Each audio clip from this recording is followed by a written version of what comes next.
wife has the ability, for some reason, no matter what I'm watching, she can go to sleep, and if there's a sex scene she's gonna wake up right then. There's two lesbians hooking it up, like she's gonna wake up and be like, "Oh my God, what are you watching?" Yeah, what is this shit? And then the bad part is she looks over at him. He's got his hand down his pants because that's just the way we lay. That's the way we lay, bro. He's like, no, I was just being comfortable. What was you? I can't believe you were over there doing that. Well, I wasn't over here doing nothing. I was just laying here watching the movie, and that happened to come on at the same time you woke up. My 8-year-old is master of that too. He lays hands right on his balls. That's me. As soon as I sit on the couch, like, that's my boy. Man. I learned it from Al Bundy. Yeah, I'm like, that's my kid right there. I'm so proud of you, man. Like, yeah, I was like, I could not be more proud.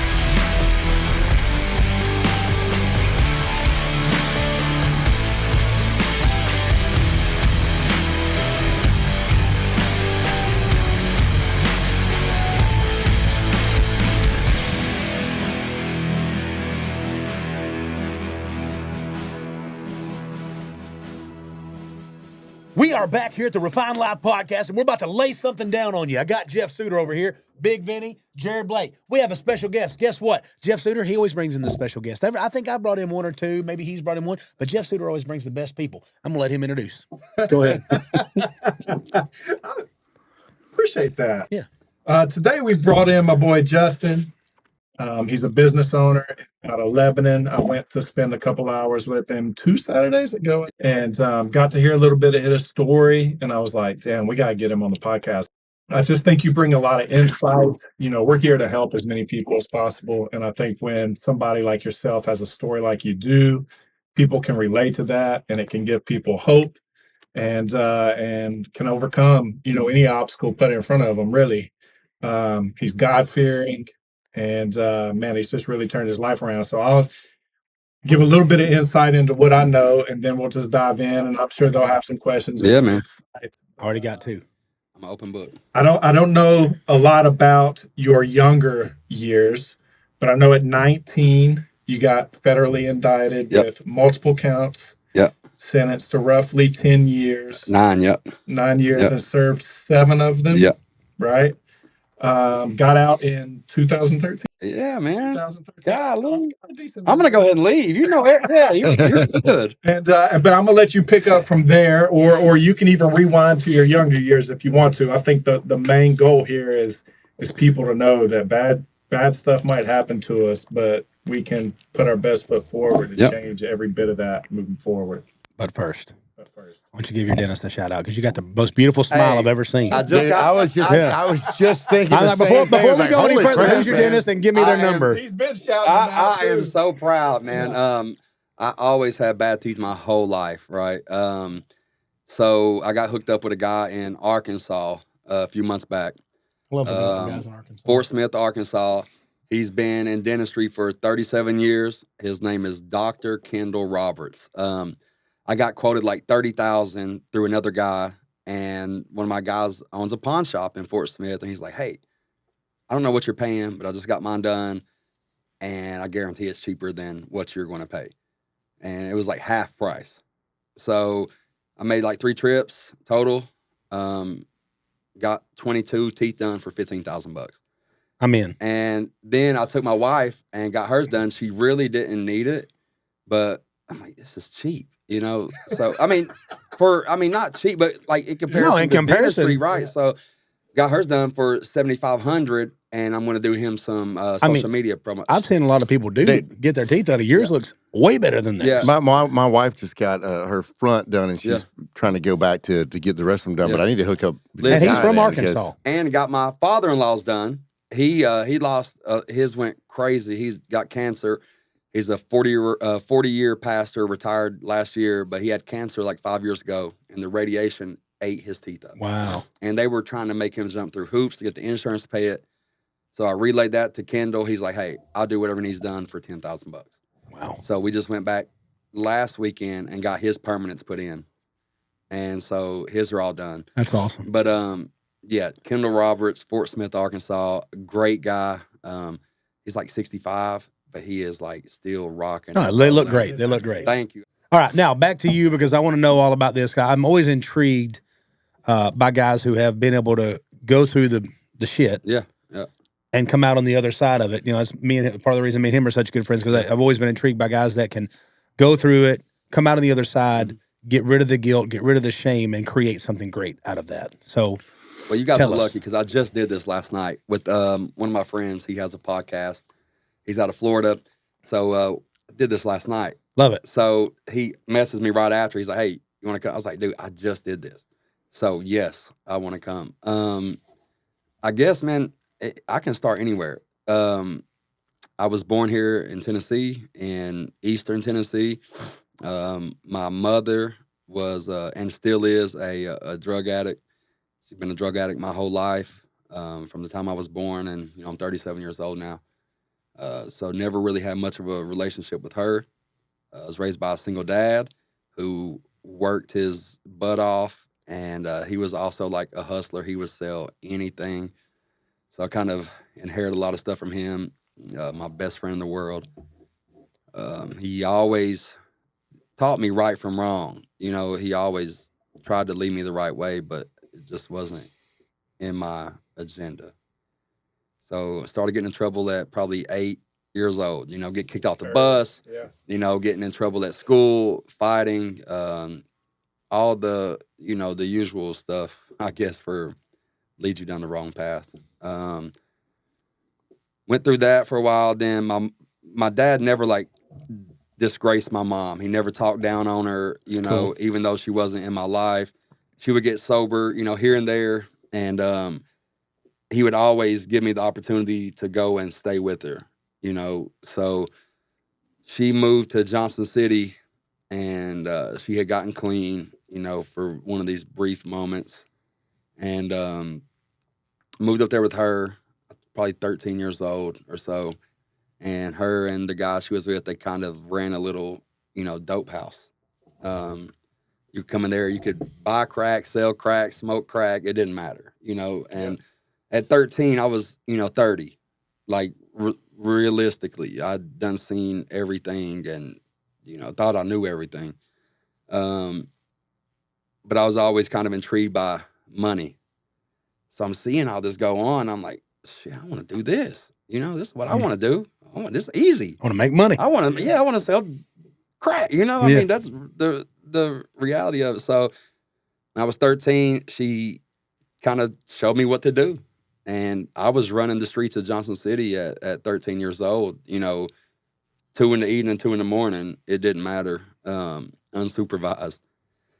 So I kind of went down that path from, 13 years old till, 19 years old. And my dad knew, what I was doing. And he always told me, there's no such thing as a successful drug dealer. Right. Your ass you're going to get caught, 100%. So he always also taught me, I reiterated this last night. When you get caught, you go and do your time, and you don't tell on nobody. You go and do your time. So during this little span of time, these pills have become really popular. These Roxys, and they were really easy to get in Florida. So I kind of got into that, taking people to Florida. Here I am, 15, 16. And I have somebody rent a minivan, and I'm taking, 6 adults down to Florida, and I'm paying for their MRI and their doctor visit and to fill their script. And then I'm giving them, a cut, a very small cut. Then I met a guy at a hotel down there and started getting powder cocaine from him at a good price. And so in my whole drug dealing career, I never got set up. I never, nobody ever wore a wire on me or anything. So I thought I was doing pretty good. And I came back from Florida one day, maybe in December, and I got a hotel in Morristown, Tennessee. And I was with this chick, and my cousin came over and his girl came over, and took some Xanaxes, and I had all this stuff on me. I had like 4 ounces of cocaine and some pills and a gun and a small amount of cash. And I had got so messed up on those Xanaxes that I really didn't know what was going on. So I passed out, and the next morning woke up, and I went out the front entrance. Like, you could get out of this hotel 2 ways, and went out the front. My cousin went out the back, and we both got pulled over simultaneously. So maybe they were watching, or maybe we were causing a ruckus and they watching us. I don't know. But got pulled over, and they seen a roach, a weed roach in my car. So they gave them a probable cause to search my car. And I had my CD player came out, and I had like this compartment behind there that would I put all my stuff in. And so I was like, they're not gonna find nothing. So they searched my car for like an hour. And I was like, yeah, I'm fixing to get to leave, is what I'm thinking. And then, I see one of the cops come out like this, and he's holding my gun. I was like, I already had felonies at this time. Right. So I was like, I'm screwed. And then he comes out with the drugs. And so they arrest me, take me to jail, and call my lawyer. I had a lawyer, a great attorney. I used him a few times, prior to that. And we went to, I ended up making bond or whatever. And then we go to state court, and my charges get nollied, which means they kind of dismissed, but they had the option to pick them up within a year. Right. So I'm thinking I'm off the hook. I don't know. So I'm out. Right. And I continue back exactly what I'm doing. So probably 300 days later, give or take, I get a call from Brent, from my lawyer, and he's like, I got some bad news. Yeah. And I'm like, what's up? He's like, I have a federal indictment with your name on it. And for those that don't know what a federal indictment is, if you get a speeding ticket I live in Wilson County. If you get a speeding ticket in Wilson County and you go to court, it's Wilson County versus Justin Roark. If you get caught some kind of felony, writing a bad check, whatever it may be, using somebody's debit card, then it becomes the state of Tennessee versus Justin Roark. But the federal, it's the United States of America versus Justin Roark. So that's when it gets real. Right. So I was like, what I do? He's like, you need to get your stuff together, and we need to turn you in. And at the time, I probably had, 20 grand. And I'm like, that's enough to last me a lifetime. That's 20 years ago almost. Right. 18 years ago. And I just came to the realization that, I need to turn myself in. So I did that. In the feds, you're on a times table, man. So like, it's offense level, or your criminal history level 1 through 6, and then it's like an offense level 1 through whatever 30 on the left hand side. So it's like a graph. You kind of know what you're going to get. So I'm all the way over at a 6, and then offense level whatever 14 or 16. So I knew I was looking at 10 to 15 years, and it kind of gets real. When they're throwing these numbers at you, and it's kind of, I don't know, eye-opening, man, because you're not going home anytime soon, right? So I signed my plea, never told on nobody. Signed my plea, and it was 96 months to 120 months. So it was 8 to 10 is what I signed for. And the judge went right in the middle at 9, so it's 108 months. And you're doing 85%. So when you get sentenced, kind of roughly when you're getting out. Like, there's no good time. You don't work a job. I mean, you work a job, but you don't get credited, right, for anything. So I knew I was stuck for 7 years or so. Went to my first prison, which was in Pennsylvania. It was a high, because in the feds you got USP, FCI, and then you got low. So USP is where you do not want to go. Right. And so when I found out I was going there, that's like another eye-opening thing. Like, you heard stories about these places. And so I got there. I think I was right at probably 20 by now. And thought I was, Billy Badass, and I've been in the streets my whole life. But then you get there and you kind of see, how stuff works, and nobody's tough in there. My first 10 days I was there, a guard got stabbed. I seen a dude get stabbed on the basketball court. This is all in a 2-week period. So it kind of helped me get scared straight and away. Grow up, yeah. Which I've always been, for the most part, respectful, of people. Right. Now, I can't say I'm a saint. I've always did the right thing by everybody. No. But, man, I've always had a good heart. Right. And I knew that. Even, I'm selling pregnant women crack. It's wrong, yeah. I know it's wrong. So everything that's done to me is because of me. It's not because I never put my stuff off on the next man, or, he shouldn't have gave me this or this. Like, I knew what I was doing. Yeah. And I've always accepted responsibility for everything that I've done. Yeah. So I get there, and this place is like I said, this is where you don't want to be. When you go to the shower, they give you these issued boots, these black boots. And when you go to the shower, you wear your boots to the shower, and you have a knife.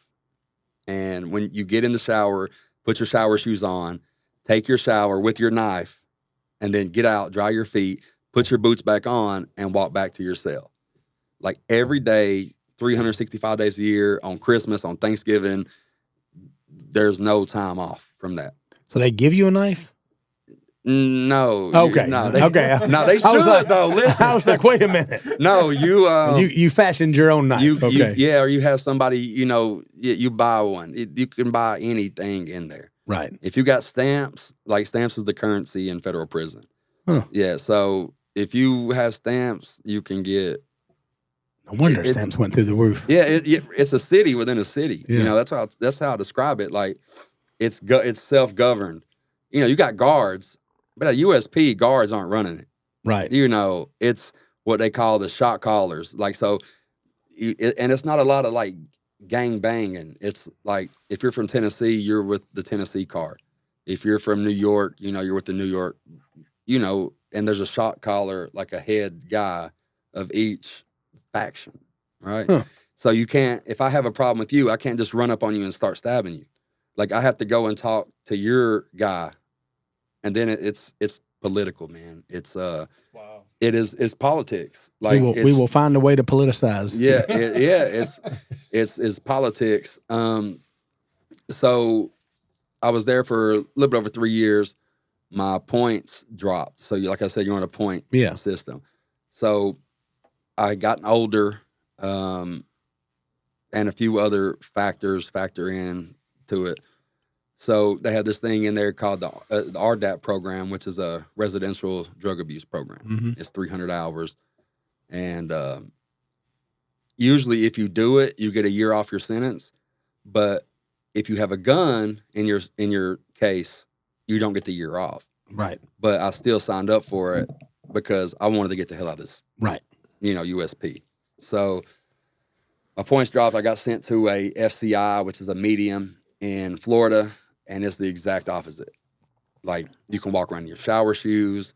You don't have to have a knife. They don't check your paperwork. But the downfall to that place is there's a lot of snitches. There's a lot of pedophiles. There's a lot of gang dropouts. So out of 1,400 people, there might be 200 stand-up guys. And it makes for easy time, but not in like a comfortable place, because you don't know, you can't really talk to people because you don't know if they're cooperating, because in there they can get information on you and use it to get a time cut. It's the weirdest. It's wild. So it's more laid back, but you got to be more careful who you surround yourself with. But in that other case, though, your group of people were your people, though. Yeah. Like, you could talk to them, and you had trust within your group. Yeah. Oh, yeah. But there was a lot more danger involved everywhere around you, but you had your core group of people you still trusted. Yes. And in the USP, man, it's like you don't really talk about your case, in the federal system, pretty much all together. Once they check like in a USP, as soon as you walk in, you have what they call your paperwork. So it's your charges, and then they flip to the very back page. So like in my instance, I'm a white dude. So as soon as I get there, these group of white dudes come up to you. Like as soon as you're there, Like movies. It really is, and that's so they look at the first page, and then they flip straight to the back page, and it'll say there are mitigating factors or there are no mitigating factors. So the mitigating factors are if you cooperated, if you told, right? So if you have those, you're gone. Like you're off the yard instantly. But mine checked out always. So but like when you go to the medium, it's not like that. They don't check paperwork at all. It's a culture shock. So I went to the medium, did the drug program there. Came home in March. Well, I came to the halfway house, March of 2013. Never been to Nashville before in my life. Never. Didn't really know much about it. I absolutely hated it because I wasn't close to my dad. You know, my dad was 3 hours away. Yeah. Came home with $0, no driver's license, you know, no car, no ID, no social security card, no birth certificate, 8th grade education, no, poor people skills, nothing, no aspirations to do anything, man. You know, so I got a job in the halfway house. I got a job at this place in Nashville called URP, and they make vinyl records. So I got a job there on third shift, and I was running these 4 hydraulic presses, which I knew nothing about, man. But I learned about it, and I learned how to fix these, you know, big hydraulic presses, and you know, keep them running. They're hot. Like that was my first like real thing that I ever learned outside of selling drugs, and I was good at it. Like I would work 100 hours a week, bring home my $1,200, and I thought I was just King Kong, you know. Then my now wife started working there at third shift, and she was kind of starting over, and no car, no driver's license. She lived with her parents, and you know, had a couple kids, and we just kind of hit it off because she had lived in East Tennessee as well, and everybody had told her, you know, stay away from Justin, you know, and she's like, everybody kept telling me this, you know, so I had to see why, because I was running wild, you know. I'm been gone all these years, and I'm now here, so I was kind of running wild, man, and we hit it off, and a few months down the road, I don't know, 4 or 5 months down the road, 6 months, we got fired together. That happens when you keep sneaking off into the bathroom for conjugal visits. We were upstairs, man, and the dude, I had got him his job. He was actually in the halfway house with me. I'm not gonna say his name, but don't give him no credit. Yeah, but yeah, man, he came up there and caught us, you know, 3 a.m. and fired us. Well, he sent us home, reported us to HR, and HR fired us. Dang. Cold hater, man. Like, Yeah, that's cold blood. that is, That sucks. yeah. I have a buddy that's working there right now. And oh, yeah? We'll talk about that later. Yeah, but go ahead. That's cool. That's cool. But yeah, man, this was back in the old building too on Chestnut. You know, I know they moved, but they're, you know, this is like the small building over on Chestnut. And a little backtrack just a little bit. I'd been out a few weeks, and I started smoking weed again, right? And but it wasn't like the weed that I was used to when I went in. You know, I was used to the brick weed, and this new stuff was different. Like, it was captivating, and it, like, I was hooked on it. I've always had a pretty easy time, like, letting go of whatever, but I could not quit this.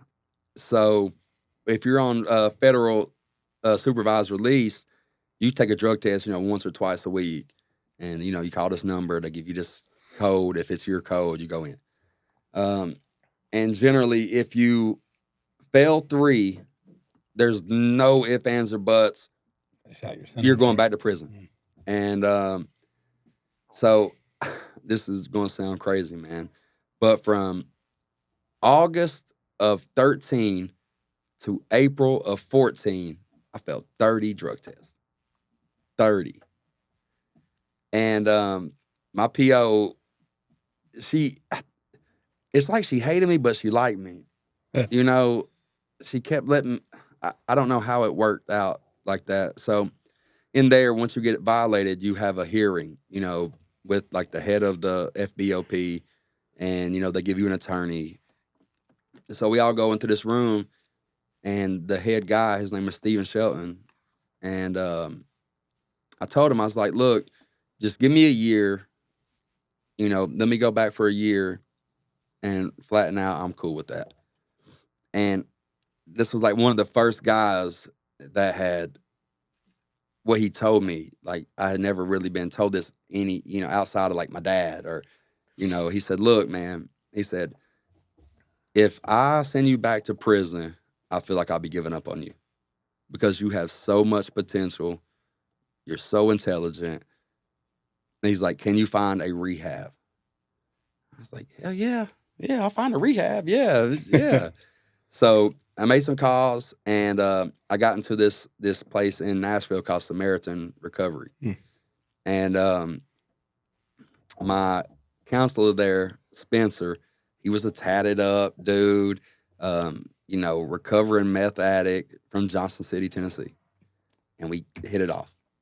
And I kind of developed more of my people skills because everybody, like, I found out that when I would talk, everybody was focused on me, and they would listen to what I would say, like all the people there, like all the residents.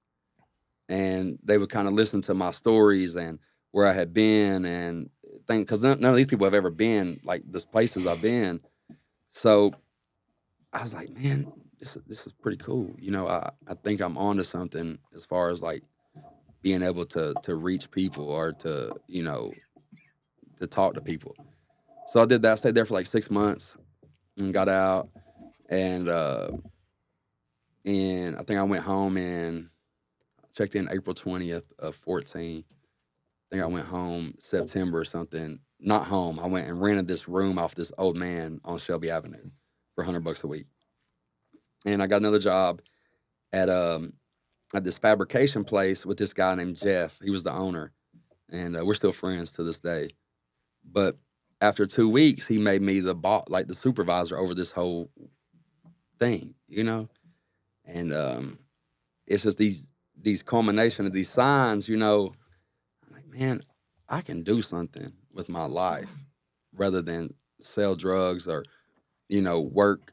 You know, I got to do something for me.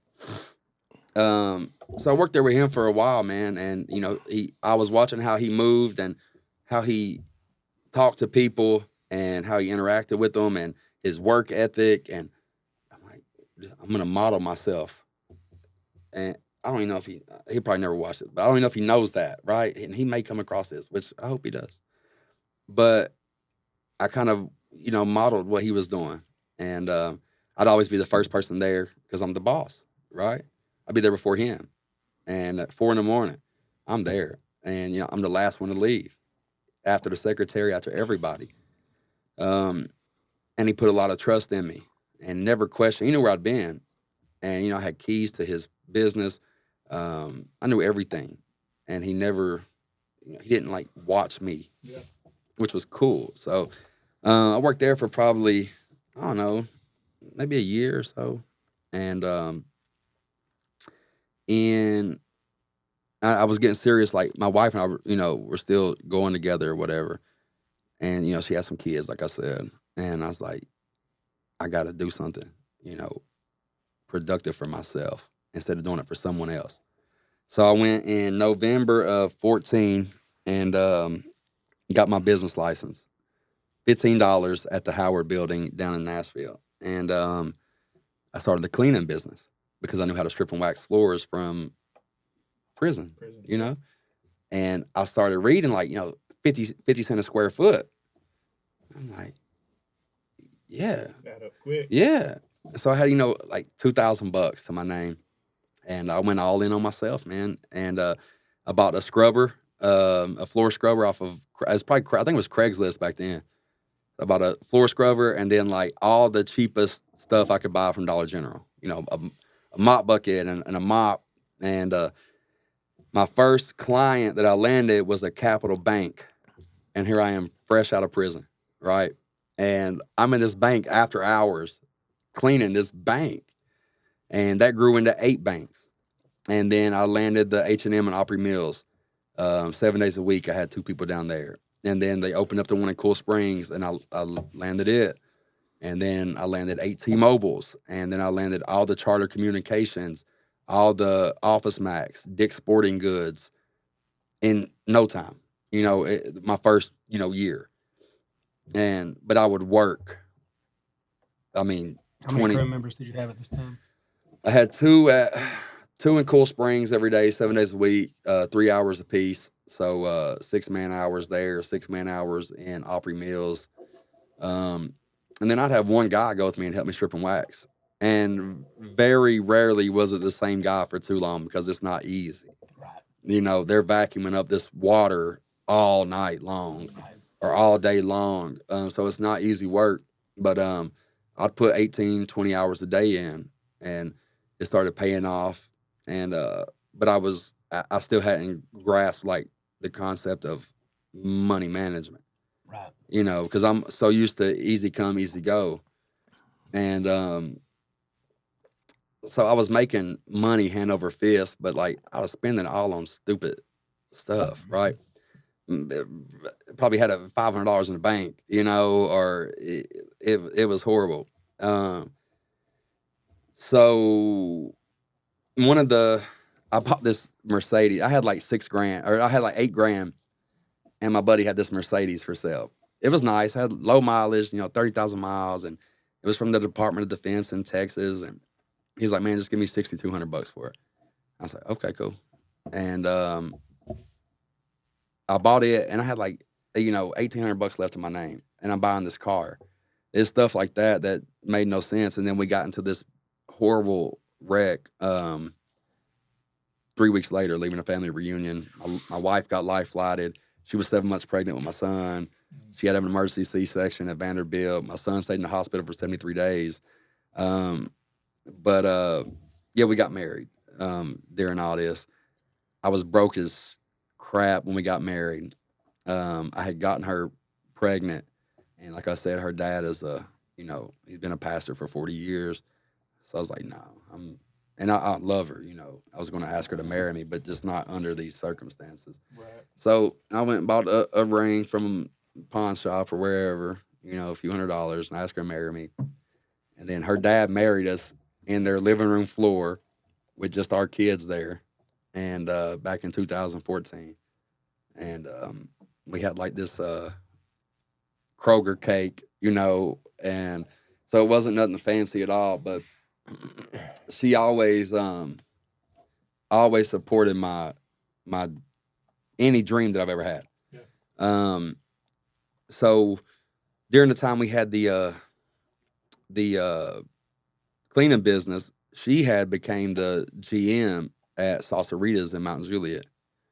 So a couple years into the cleaning business, we kind of got offered the restaurant. Give the owner he was tired of it. He wanted this much money a month, and we could have it essentially.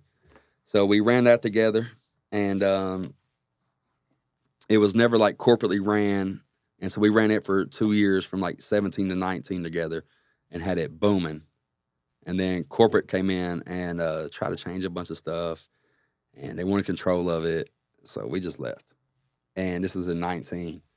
And I had been messing with shoes, kind of, in, extra money, hustling. And so this little building down from my house, because I didn't know what I was going to do at this time.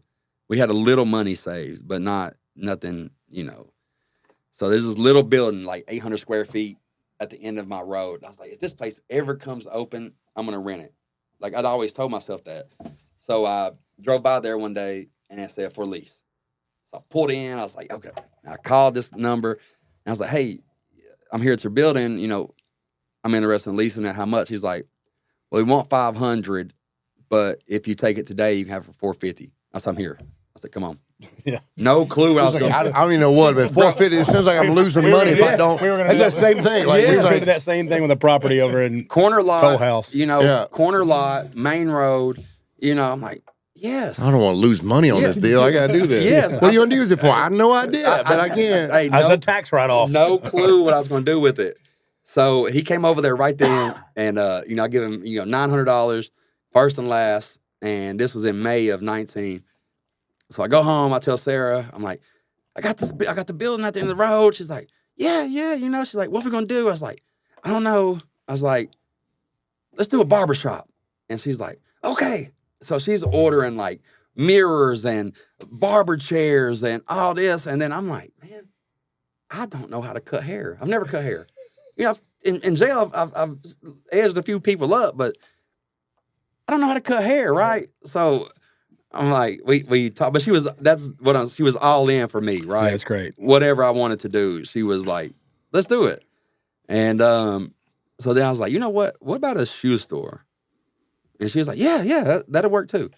So I wear shoes. yeah, I know about shoes. Like, shoes. you know, I'd already made, been making a few dollars. What do you know about rugged sharks? Rugged sharks. Mm-hmm. I don't know nothing. You're not supposed to. About You're not supposed. rugged Don't even ask. You're not supposed to. If you know about shoes, you should not know about rugged I don't sharks. know anything about rugged sharks, bro. I'm sorry. It's the Walmart version of a croc. Oh yeah. I saw some Crocs. I bought 3,500 pair of Crocs 3 weeks ago. They're all gone already? Most of them. I sold 1,000 to one guy, and we sold it. He really likes Crocs. Yeah, but That's not a box so. of Crocs. So they're like they're Cheerios. So market on them is like $70, $80. Yeah. And we bought, this guy had a whole truckload full of them, and we bought them for $5 a pair. And Selling for what, 50? They're averaging 40? like 47. Yeah.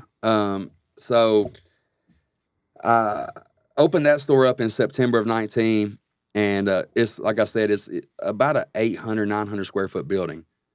But you can only use the front of it because it's like divided with the wall, and I had to use the back for storage. So I opened it up with like 30 pair of shoes, and thought I was King Kong Bundy. I thought I was a sneaker king. Thought you was Al Bundy. Yes, yeah, I thought I was Al Bundy, Come man. on So I stayed there for 3 years, and kept reinvesting everything. And I made these connections, and I just kept reinvesting every single dollar. And I got the opportunity to get another building up the street, bigger building, nicer building where you came to. Yeah. And, it's like, I don't know, 1,500 square feet, but it has a back and it has a bathroom. Storage. And yes. Yeah. And it has like a big garage door, a little bitty break room. Like it's, and it's, so it was a little more than my small building. It was 1,400, but I'm like, I'm cool with that. So I moved over there in November of last year. And by this time, I've got, 500 pair of shoes. First, a little backtrack. The first of this year, 2023, I was selling this guy's shoes, and he's a big sneakerhead.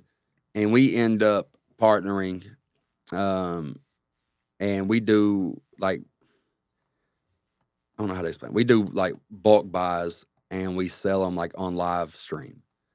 And so we did that a little bit, and it started taking off, and we started going viral on social media. So like right now we've got probably 150 million views on, TikTok, Instagram, and YouTube. Yeah. So we got, 50,000 subs on YouTube, 100 on TikTok, and 70 on Instagram. And we've got multiple viral videos. So a week ago, whatever, I called him. I was like, look, I want to sell my store to us, and get my cash out of it. And we'll take them over to the warehouse in Gallatin and sell them. And so I sold my whole store last week. And I've just partnered up with these guys. And what, did you pay yourself well for it? Yes. Right. Yeah. I negotiated a little worse than I would normally was. With else people. Yeah.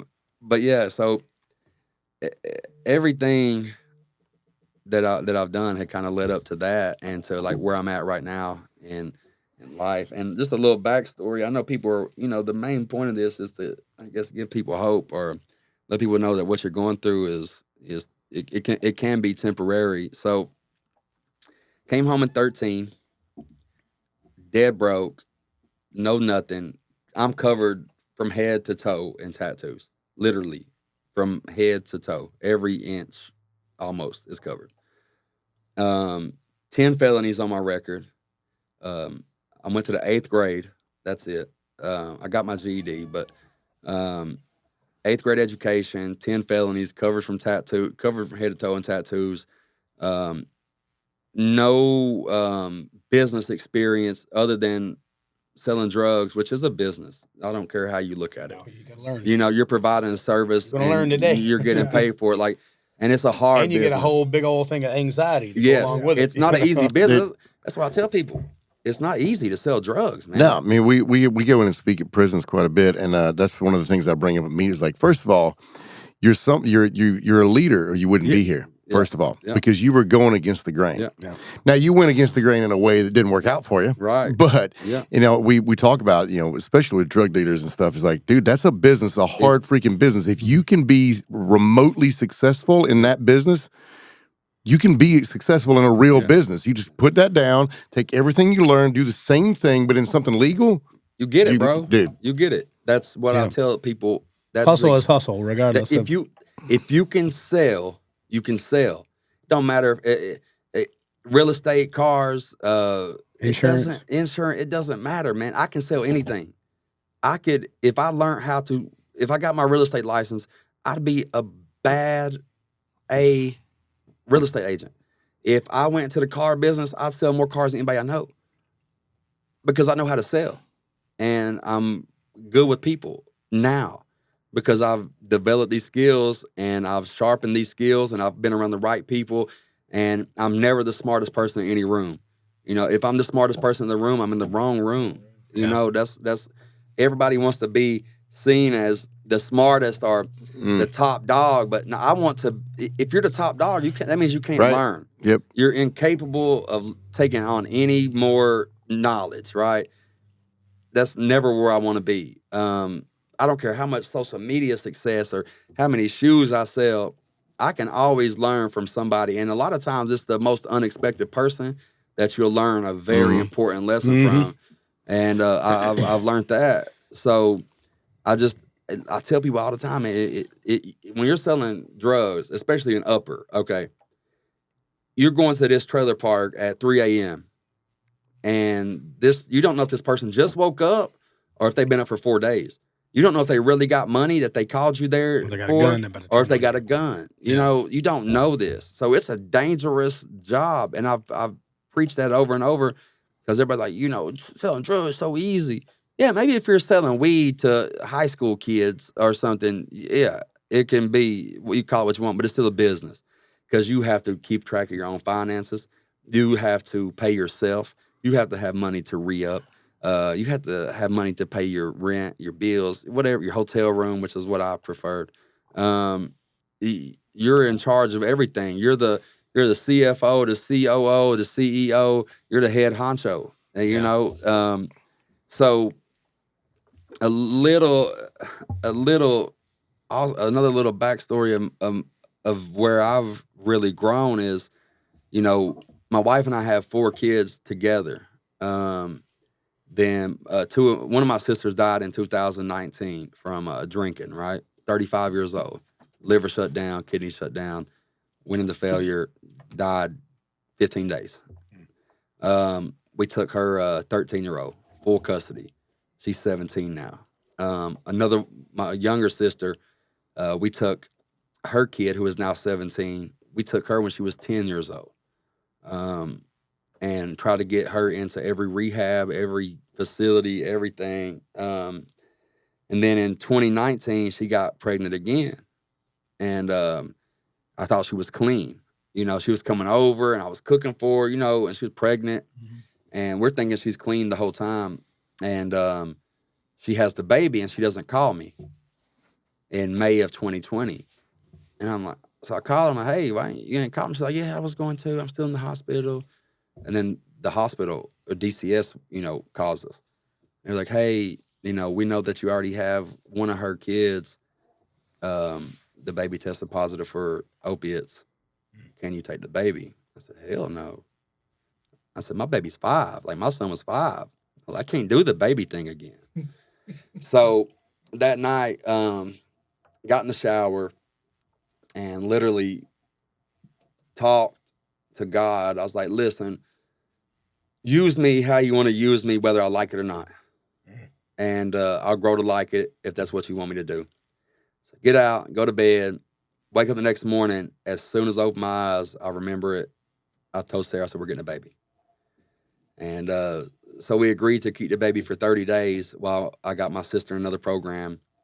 I got her in a program. Spencer, the guy from, earlier in the story, called Spencer. He was at another place out in Dixon, the director there, and, he got her in. And she went there, and she made it like 2 weeks after she got out and failed drug test. So then, at the beginning of this year, or middle of last year, 2022, I got her into a program out in Smithville. And, all the while, we still got both of her kids. And she stayed there. Then she got caught drinking back in January. They put her out and was trying to get her another place, and she refused it. So she had been there for like 6 months.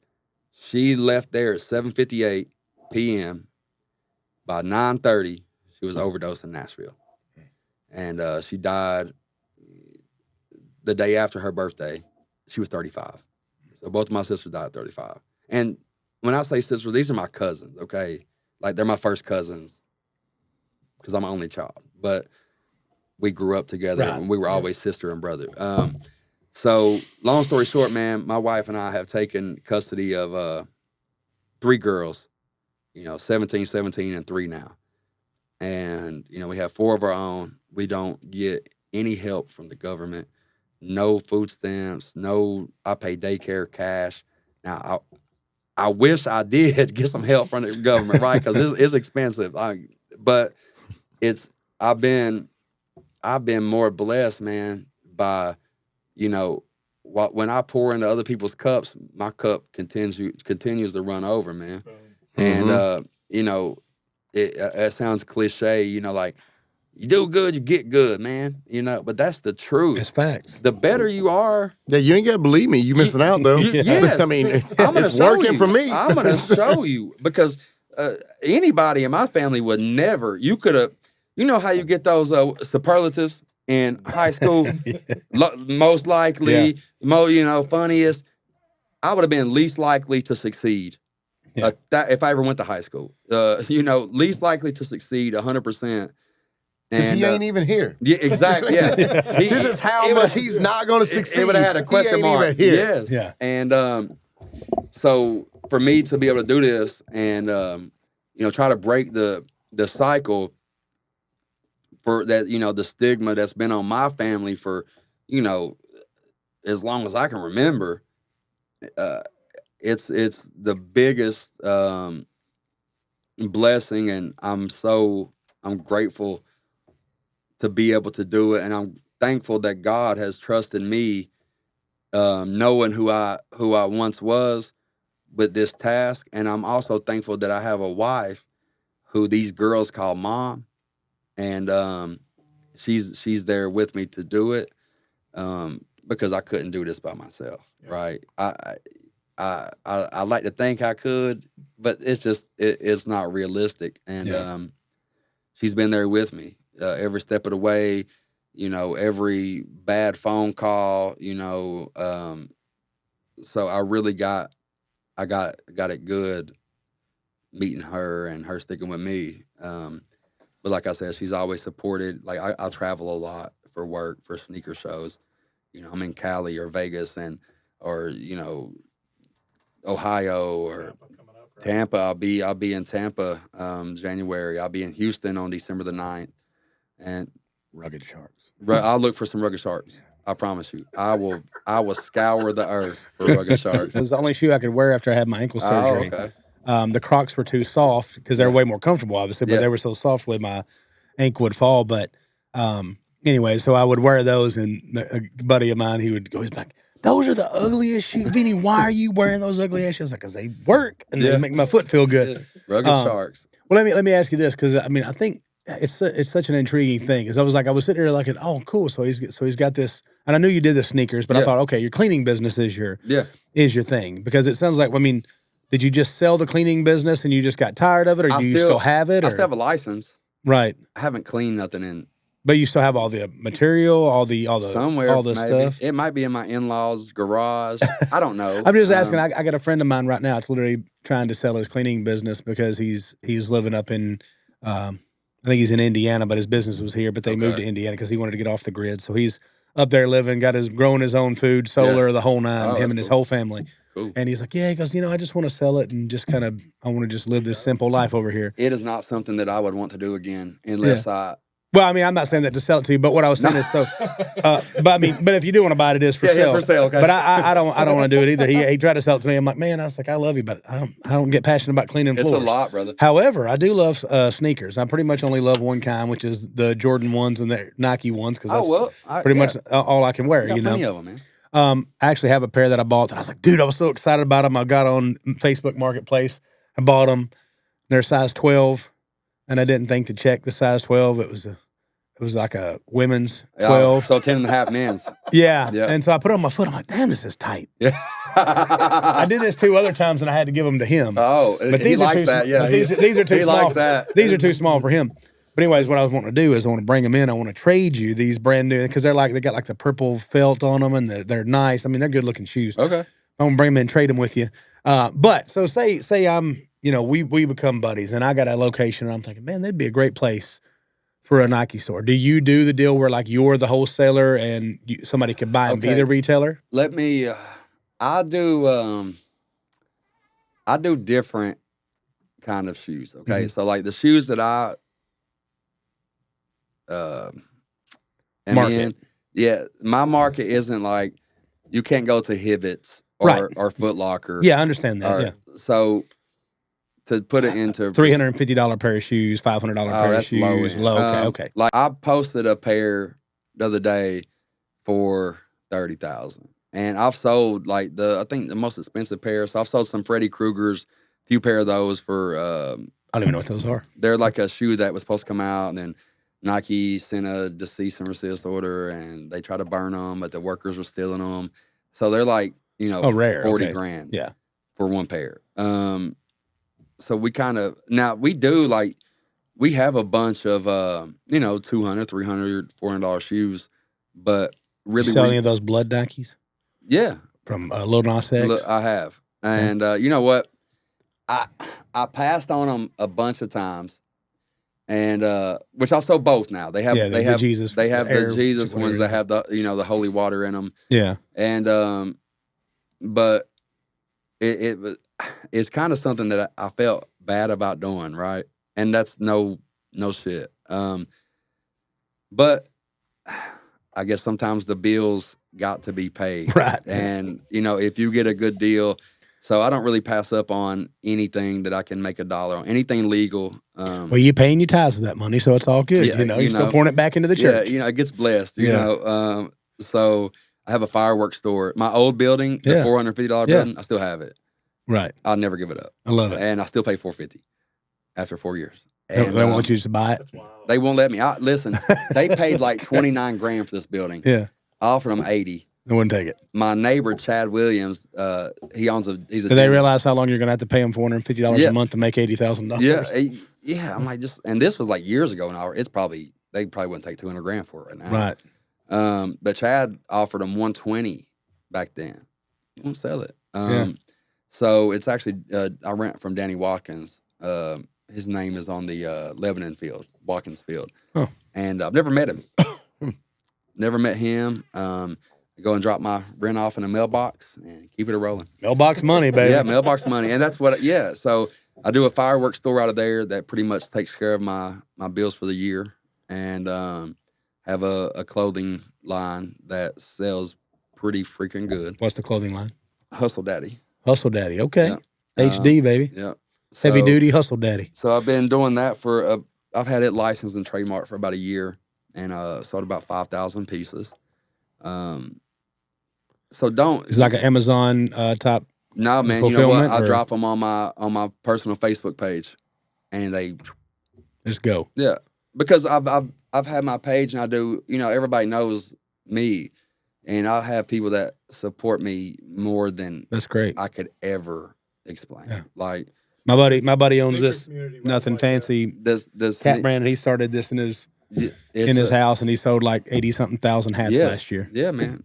So, but Hardy started wearing it, and then all of a sudden, everybody's like, "Oh, I want to wear that hat." So. That's kind of what I'm working toward. You know, I've been doing the shirts for like 4 years, like different shirts. Like I got some that say "Fast Nickels over Slow Dimes," or you know, I have some that actually have my name on it that I sold 500 shirts. It said, "I hustled like my name is Justin Roark," and it went crazy. That's great. And so I've got a lot of different things in play, and just to try to set my family up, you know, for the future is my main goal. Love it. But people need to know, if you take anything from anything I said, if you know anybody that has gone through or going through, or you anticipate them going through any things that I've just said, it doesn't have to be the end of the world, man. Yeah. You're going to get in what you put out. Amen. And you have to work, man. Can't nobody else do it for you.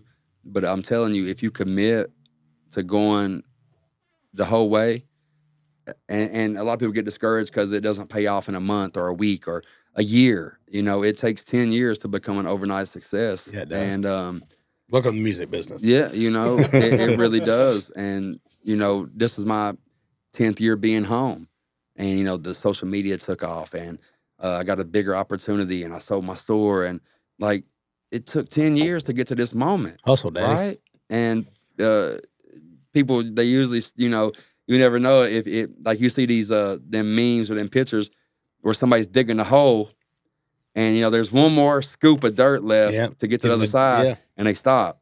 You don't know when it's that last scoop of dirt, you know? That diamond's in there waiting. That's it, man. And that's what happened with the big gold rush over in California. They were digging, and they had went like 4 feet over on the dig. They had hit all the gold. But the guy bought this whole mine and everything. He dug and dug and dug, and they dug, and they sent all of them. Couldn't never find it. You know, then ends up the map was wrong, and the gold vein was literally like 4 feet over in that wall that they were digging on. And the guy come in there that bought it from him and dug. He goes, you know what? Let's go 4 feet this way. Bam! Hit this massive wall of gold. So that's it.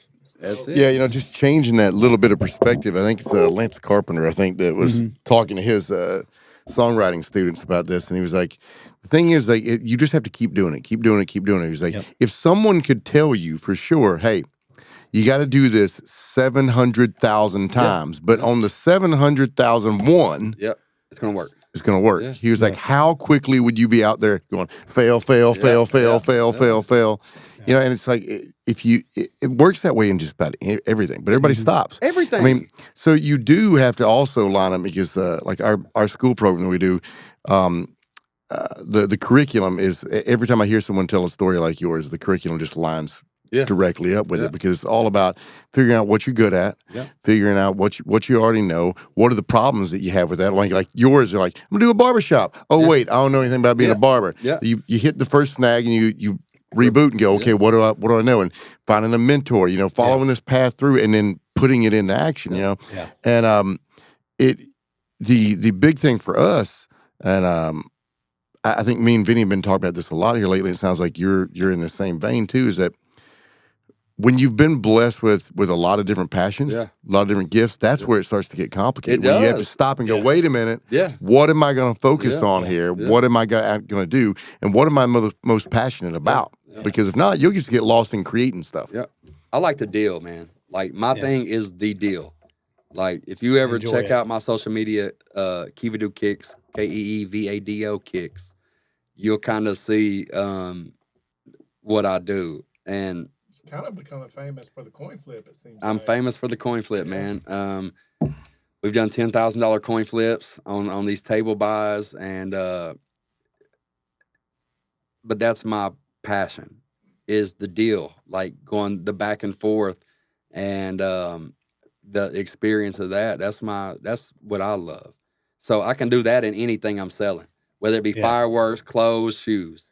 It's the deal. I want to stop right there because we got to, but two, I want to have you back on to talk about this side of the business. Okay. So your story is important because people need to know where you come from. They need to know that it's never too late to start changing things. But then when you do start finding your route, what causes that success? Obviously, we know you got to have the work and the hustle and all that kind of stuff, but it's finding the things you're passionate about and all that kind of stuff. So I'd love to do a whole episode on you finding your hustle, then figuring out how to do that, because we've all done that too here. Yeah, yeah. And I think that'd be something to be really cool. It's a big thing for all of us, listening to you and thinking about it, because we've all talked about it, like, you go through life this direction, and all of a sudden all of us have pivoted and wound up having more success, because of it, but like, and you just line up, you realize I'm good at this. For me, I mean, I feel like that you're always evolving it too, because like 10 years from now, you'll go, oh, wait, there's this. 10 years from now, oh, wait, there's this. Well, and you find other things that you're passionate about, your dreams change as you grow. So I'll be Andy Elliott in 10 years. Yeah. I'll be. I don't even know who that is, but hell yeah. He's good. I like him. Yeah. Well, I'm going to look him up. Yeah. So here's what I'm going to do. I'm going to have to call it like it is. You got to like, you got to follow, you got to subscribe. You got to go check out his social media. Tell him one more time. Keevado Kicks. Keevado Kicks. Yeah. Keevado Kicks. Make sure you go check that out. Make sure you follow our buddy over here. His name is Jeffrey. The suitor named Jeff. That's the suitor named Jeffrey, because I had to rhyme it. Anyways, we appreciate you. Like, follow, subscribe. Give us 5 stars, 10 stars, 10.5. I got 5, I got 5.5, 5.5, 300. Give us 300 stars, and we'll be seeing you on the next one. This is the Refined Life Podcast. Peace out.